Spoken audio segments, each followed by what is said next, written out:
So now I will show you how to do a factory network unlock. In my opinion, this is the most valuable way to unlock your phone, and once you have an unlocked phone, you will be able to resell it at a higher price, and your phone will be compatible worldwide with all carriers. The first thing we have to do is to disable Find My iPhone, so simply go to Settings, scroll down where it says iCloud, and scroll all the way down where it says Find My iPhone. Make sure it is completely off, so you can turn it back on once your iPhone has been unlocked successfully. Alright, so then we have to get the IMEI number. Simply open your dial pad and type *#06#.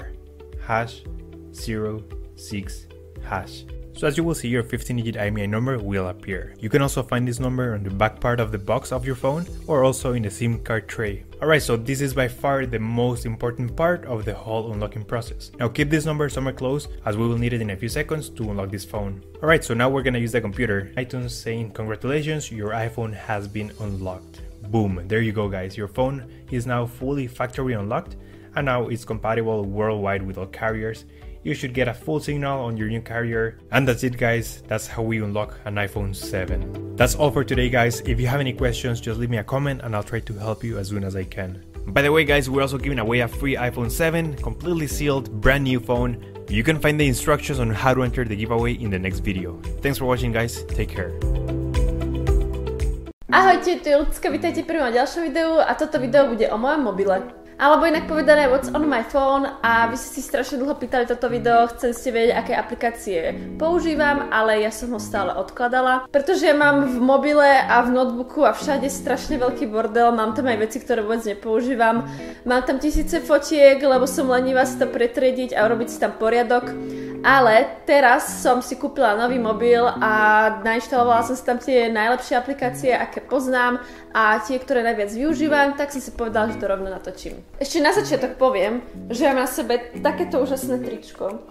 Viem, že som v ňom extrémne bledá, ale dostala som ho na autogramiade v Alparku od mojich faniniek a boli to strašne milé dievčatá, ktoré mi kúpili toto tričko. Ja som tam nemala nejak moc čas rozbalovať tie darčeky, ale keď som to doma zbadala, tak som z toho skoro odpadla. Fakt úžasné tričko, takže ďakujem vám. A rovnako ďakujem všetkým, ktorí na túto autogramiadu v sobotu prišli. Bolo tam úplne úžasná atmosféra a jedna z mojich najlepších akcií. Dostal som aj kopu iných darčekov, za čo vám veľmi ďakujem.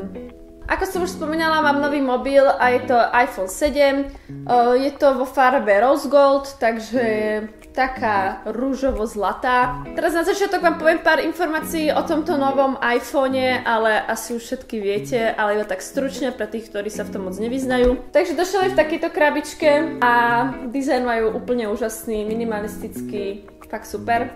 Asi hlavnou novinkou je to, že tento iPhone už nemá jack, ale má jediné jedno napájanie, čo je pre niektorých dosť zlé, pretože ak chcú si tam zapojiť svoje vlastné slúchadká, musia použiť koncovku, ktorá vyzerá asi nejak takto. Jedna vec ma na tomto veľmi sklamala, prezentovali, že vlastne nový iPhone už nepotrebuje jack, lebo sú k nemu bezdrátové slúchadká, čo vôbec nie je pravda, sú k nemu klasické slúchadká. Akurát tú koncovku majú takú ako na nabíjanie. Takže ak niekto chce používať tie bezdrátové slúchadká, musí si ich najprv skúpiť. Čo ma to sklamalo, lebo dúfala som, že budú už v tom balení a za tú cenu by tam už fakt mohli byť. Ďalšia novinka na toto iPhone je to, že už by mal byť vodeodolný, ale ja tomu stále neverím. Bojím sa ho ponárať nejak do vody, pretože tu mám aj nalepené sklo a myslím si, že by sa začalo odlepovať. Ale aspoň sa nemusím bať, keby ma náhodou mokré ruky a budem kde pri vode, tak ho môžem kľudne chytať a nemusím sa bať, že mi do neho nejak natečie. Ďalšia zmena je napríklad to, že toto tlačítko už nie je klasické tlačítko, ale je dotykové. Ale výhoda je to, že keď idem odblokovať tento iPhone cez otlačok prstu, čo znamená takto hneď reaguje.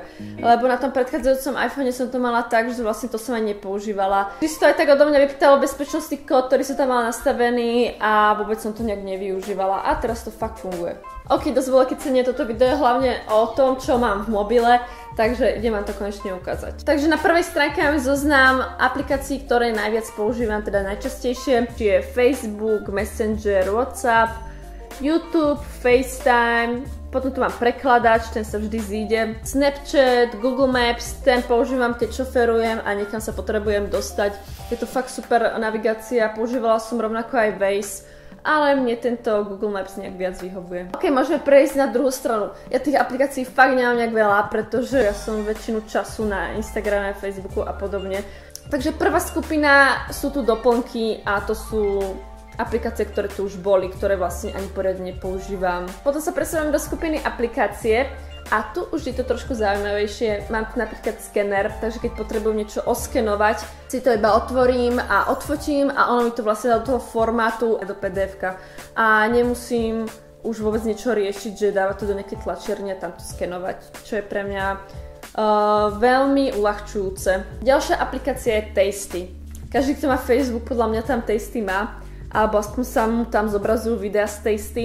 Sú to rôzne recepty, ktoré sú úžasne natočené a sú tu recepty fakt asi na všetko. Potom tu mám aplikáciu, aby som vedela, kedy mi ide nejaký autobus, pretože ja normálne chodím autom, lenže školu mám teraz v centre mesta, tam sa nedá parkovať, takže musím chodiť autobusom a používam túto aplikáciu iTransit BA Bratislava a mám tam vlastne rozpis všetkých autobusov, kedy aký ide a dosť mi to všetko uľahčuje, napríklad viem si naplánovať, keď mám ísť z domu a podobne. Takže fakt super. Ďalšia aplikácia je Duolingo, na to hovorím dobre. A je to fakt moja najobľúbenejšia aplikácia v poslednej dobe. Teraz tu nie som zaregistrovaná, teda prihlásená, lebo mám nový mobil, ale je to vlastne aplikácia, kde si môžete trénovať rôzne jazyky, napríklad ja som sa v tejto aplikácii naučila už základy španielčiny, takže už viem povedať také základné vety, slova, pozdravy a podobne. Španielčina sa mi vždy strašne páčila, tak som si povedala, že každý deň si urobím aspoň jeden taký test, kde sa niečo naučím. A momentálne som prešla na angličtinu, pretože som dosť veľa z angličtiny pozabúdala, čo ma veľmi mrzí a anglicky som vedela podľa mňa celkom dobre. Potom tu mám My Taste a sú tam koláče a všeličo možné a fakt vyzerá to úžasne. Potom mám aplikáciu, ktorá sa volá IKEA. Aj v tejto aplikácii som už bola prihlásená, zaregistrovaná, ale musím sa znova, lebo som si to znova inštalovala. A máte tam vlastne celý výber sortimentu, ktorý práve ponúka IKEA. Môžete si tam niečo vybrať, dať do košíka a rovno vám to spočíta, koľko to všetko bude stáť, takže si to viete nejak naplánovať a kúkať si nejaké nové veci. Shop. To je fakt super aplikácia. Je to vlastne nákupný zoznam. Tu si napíšete, koľko kusov niečoho potrebujete, napríklad dám tam, že chlieb, ktoré sa mi dá hneď takto do zoznamu a keď to náhodou kúpim, teda keď som v obchode a kúpim to, tak si to iba prstom prečiarknem a vyradím si to do zoznamu a viem potom, že čo si mám ďalej kúpiť a podobne. Takže už si to nemusíte všetko písať na papieriky a tam si to preškrtávať. Ale máte na to aplikáciu, ktorá je podľa mňa fakt dosť dobrá. Potom tu máme ďalšiu aplikáciu a ide tu vlastne o to, že ako si iPhone alebo teda mobil nasmerujete, tak vám ukáže, kde aké súhvezdie a mne to prišlo fakt super, lebo ja vôbec tieto hviezdy nepoznám, ja mám problém nájsť veľký voz, čo je dosť trapas, ale naozaj ja sa v tom vôbec neviem orientovať, takže táto aplikácia mi dosť pomôže.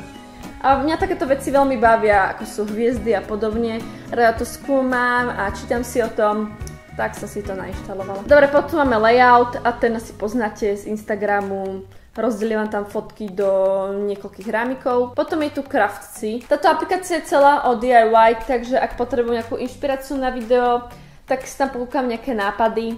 Je tam ozaj všetko, čo vás napadne, takže ak vás niečo takéto baví, tak si to stiahnite a pokúkajte si tam nejaké veci. A podľa mňa je to fajn. Ďalšia aplikácia je Calm. Je to meditačná aplikácia, kde máte rôzne zvuky, ukážky a podobne. Aby ste si nejak oddychli, nejak sa zrelaxovali, máte tam aj možnosť, že keď sa vám zle spí, tak si to pustíte pred spaním a malo by vám to nejak pomôcť, nejak vás uvoľniť. Môžete si nastaviť aj program, ako často budete túto aplikáciu používať a potom vám to bude dávať nejaké pripomienky. Napríklad tu máte pláž a robí vám tu ten zvuk tých vln a malo by vás to nejak upokojiť. Keď ste jednoducho unavení alebo nejak vyčerpaní z celého dňa, tak je to fakt super.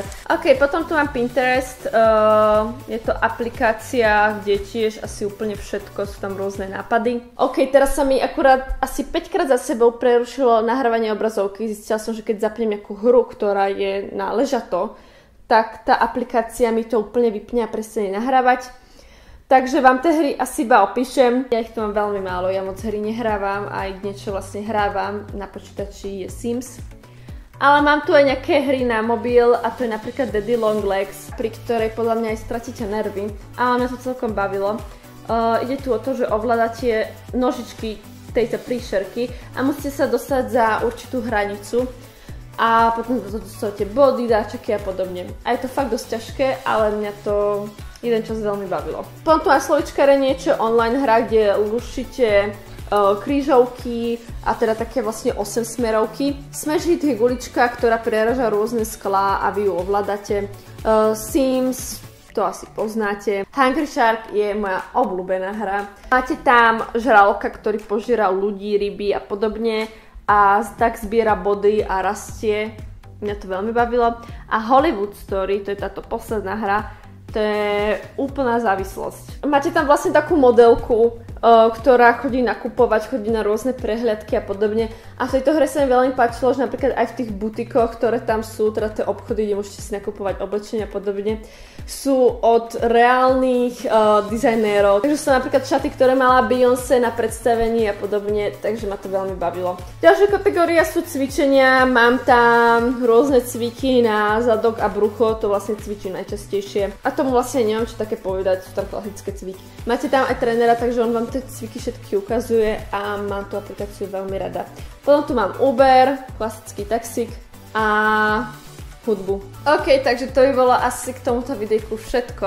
Dúfam, že som vás úplne neunudila a že to neboli úplne odveci aplikácie, ktoré vás absolútne nezaujali. Tých aplikácií mám mobile veľmi málo, takže ak vy poznáte nejakú dobrú aplikáciu, ktorú by som si podľa vás mala stiahnuť, tak mi napíšte dole do komentára.